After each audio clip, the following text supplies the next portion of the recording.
امام مسلم رحمه الله دا حدیث را نقل کړی دی د حماد نه چې حضور علیه صلات وسلام دربار ته یو سړی راغی او دا عرض وکړو چې د الله حبیبه زما پلار په کوم ځای کې دی. نو حضور علیه السلام ورته وفرمیل ستا پلار په دوزخ کې دی.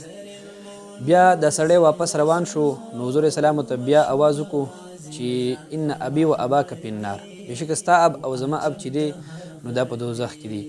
نو دا حدیث چې کوم دی نو دا روایت دا ضعیف دی او دا مضطرب دی، ځکه چې په بل سند سره دا حدیث را نقل کړی شوی دی نو په دې کې بیا دا الفاظ نشته دی. دا امام مسلم رحمه الله د حماد نه را نقل کړی دی. حماد چې دی نو دا ثابت نه و، ثابت د انس رضی الله تعالی عنه نه روایت کړی دی.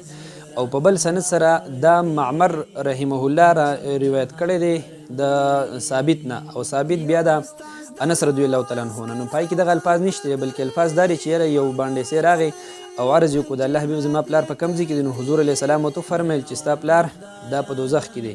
بیا دې باندې سي عرض وکړو چې ستا پلار په کوم ځای کې دی. نو پیغمبر علیه السلام ورته داسې ونه فرمیل چې زما پلار او ستا پلار په دوزخ کې دی، بلکې حضور علیه السلام ورته وفرمیل حیثما مررت بقبر کافر فبشره بالنار، کوم ځای کې چې هم ته د کافر سړي په قبر باندې تېرېږي نو هغه له د دوزخ زیری ورکوه.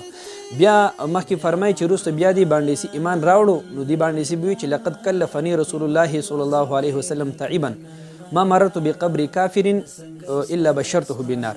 ما ته حضور علیه صلات وسلام مبارک دغه ښه ګرانه ډیوټي را حواله کړې ده چې کله هم زه په کوم ځای کې د کافر په قبر په خوا تېرېږم نو زه د دوزخ سیری ورکوم، ځکه چې کافرو قبرونو خو ډېرو او په هر ځای کې دا خبره پای باندې به د عمل کولو. اوس خبره دا شوله چې دغه یو واقعه ده په یو اعتبار سره حماد را نقل کړی دی نو پای کې ان ابي و اباک فی النار الفاظ دي. په دویم کې دا دی چې یاره کله د کافر سړي د قبر په خوا تېرېږي د دوزخ زیری وله ورکوه. نو معمر د حماد مخالفت کړی دی په دې کې. نو اوس به موږ ګورو چې یاره په دې دواړو کې کم یو ډېر ثقه دی، اوچت عالم په دې دواړو کې کم یو دی.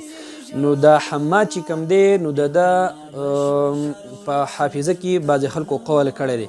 معمر هو چې دی نو د ده نه امام بخاري او مسلم دوی دواړو ته حدیثونه را نقل کړي، د دواړو استاذ دی او دواړه دی ثقه ګڼي. او پاتې شو حماد، نو د حماد بن سلمه نه امام بخاري رحمه الله حدیثونه نه دي را نقل کړي او امام مسلم رحمه الله ته هم په اصولو کې حدیثونه نه دي نقل کړي، مګر هغه چې کومې صرف د ثابت نه را نقل کړي دي، نور یې ول د دې نه علاوه په اصولو کې احادیث نه دي را نقل کړي. نو پته ولګېدله چې یاره صحیح روایت چې کوم دی دا نو پای کې حضور علیه صلات وسلام مبارک دا فرمایلي ول د باندې سي ته چې کله هم د کافر سړي په قبر تېرېږي هغه له د دوزخ زیری ورکوه. او په دې کې دا الفاظ نشته دی چې د نبي علیه صلات وسلام پلار په دوزخ کې دی. دویمه خبره ده اب چې دی نو دا په عربۍ کې پلار ته هم ویلی کېږي او تره ته هم ویلی کېږي، که بالفرض دا صحیح هم ومنلی شي نو د دې دلته بیا د اب نه چې دی نو مراد دا بیا تره دی او د دې نه مراد ابو طالب دی یا تېنه ابو لهب دی او د دې نه مراد د نبي علیه صلات وسلام والدین مور او پلار نه دي.